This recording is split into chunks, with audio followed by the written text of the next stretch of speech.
This is a character design exercise in which I am improvising both the role of the interviewer and the role of the creature being interviewed. Characters with the most likes and views will be animated and made into a lo-fi album. Hello, what is your name? Endeva. Hi, Endeva. Tell me about yourself. Well, I'm a wyvern who lives by a stream, a lush forest in Wales. There's a lot of roots and dark soil and foliage and mosses. There's a lot of moss, lots of moss. Here, the rain is light. It's a light sprinkling, and there's these beautiful birds, like a crane, and I'm similar to them in my morphology. We have evolved together in a similar environment, and we have similar food sources. We both eat fish. You can sort of reference the qualities of the crane to understand me better. I sit at the edge of a pond or a stream, an estuary, anything really that there's fish, and I hunt, waiting for my prey, and I dive in. My feathers are, and my scales, they're more scales, are a greenish gray, almost blue. They're very metallic shimmer, and my environment is very dense and earthy, dark, very dark soil, very dense and lush moss, and I look like a gem, like ocean jasper. I'm the color of ocean jasper. There's a bit of purple in my scales as well, sort of an opalescent between those colors. And I have a very thin membrane wings. My wings are made out of skin and scales, and it's very, very thin. My claws are I have thick claws. They're very sharp, and it's my main defense.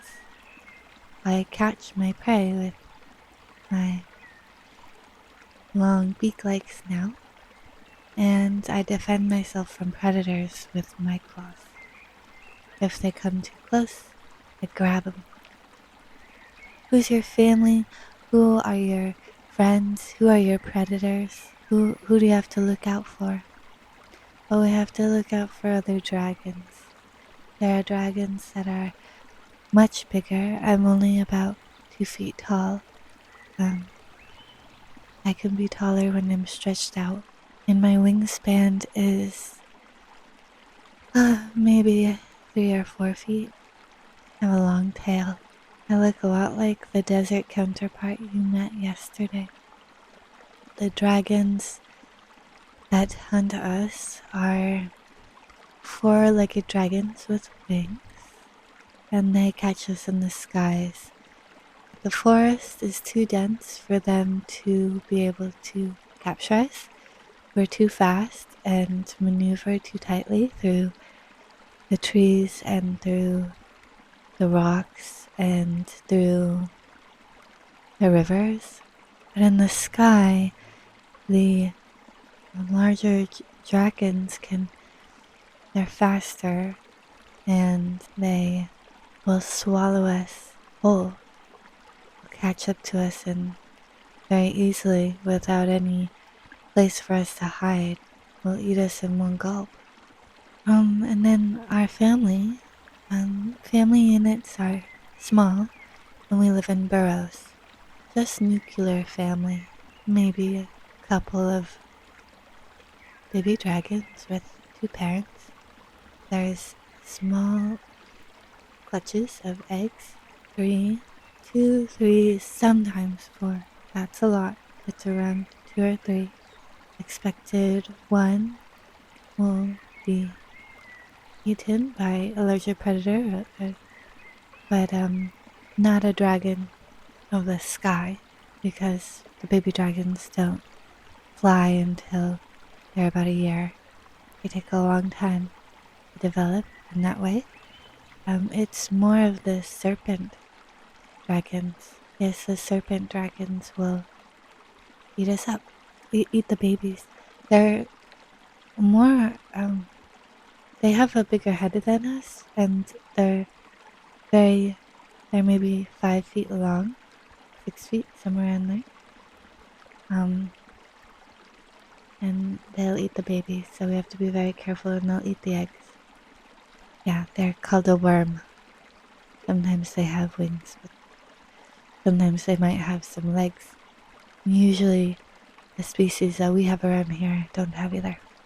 And they're our worst enemy. They're far more menacing than large dragons just because they can access our burrows.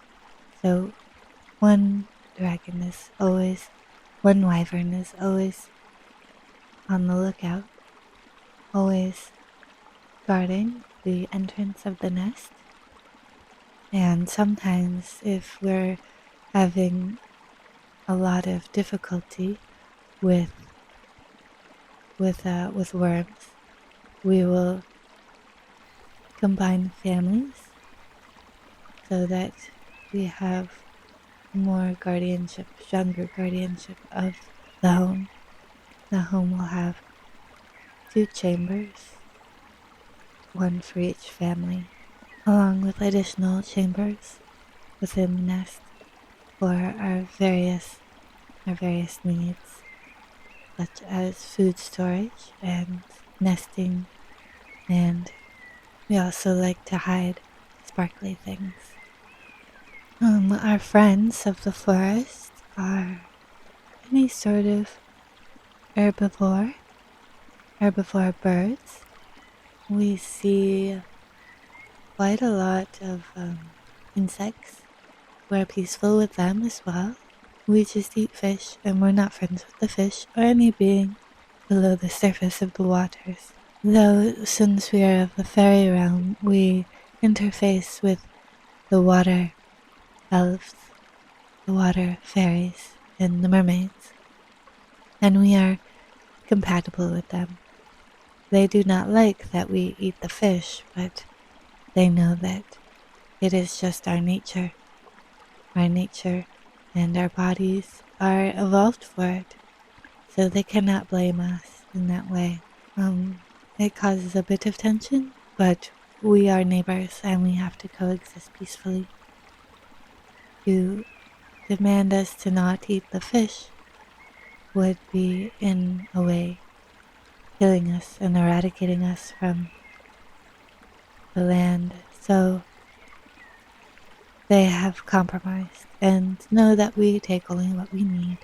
They are the protectors of the fish, and in some ways they are our protectors as well, as we are a part of the ecosystem that they cultivate. It's sort of like a descending order of magnitude of power at the river's edge. There's sort of a queen mermaid, and then she has her loyal subjects who are nymphs, and then the nymphs have assistants, and the pixies and the fairies and the undines. I guess they're all undines, all water elementals. But you can see how there's one queen mermaid, and then a handful of nymphs who assist her, and then there's her nymph. There's a handful of sprites. They are sprites, yes. And they're very helpful beings, very generous, very warm and compassionate. but they do a good job with protecting this environment. They will scare away any potential threat, and their teeth get very sharp.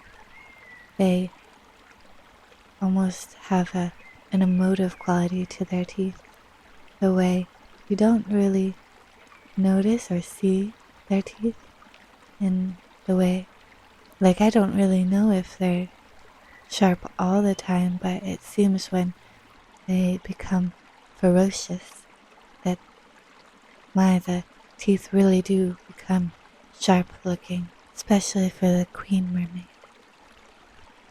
What kind of feelings do you have on a daily basis? Oh, I have a lot of fear. We generally have a lot of worry because of the worms. It's a real problem, and we have a lot of movement in our systems. We tend to be very fast paced, though we hold still, say when we're hunting, and then we strike very quickly, almost the speed of bullet, incredibly fast, dive into the water, very skilled hunters. Anyway, we're almost peaceful during our hunts. We are concentrated. But yes, when we're flying, we're very anxious. And when we're in our homes, or we have to separate the family in order to do some necessary work, anytime our numbers dwindle, we get very nervous. We feel less protected, and we enjoy company. We know that in our numbers we can defeat a worm. We just have to be very careful. Do you have any? Do you have anything else that you want to share? There is a king wyvern and a queen wyvern who live deep in the heart of the mountain, where there are wells of water, springs. They are very wise guardians. They live in a sort of spiritual state of absorption, and they're very peaceful guardians, but they look out for us psychically, and if there's danger, they will help notify us. They're a second pair of eyes, or two pairs of additional eyes. They have a lot of gems around them. They grow and cultivate the gems over the aeons. Well, that's it. That's all I have to say.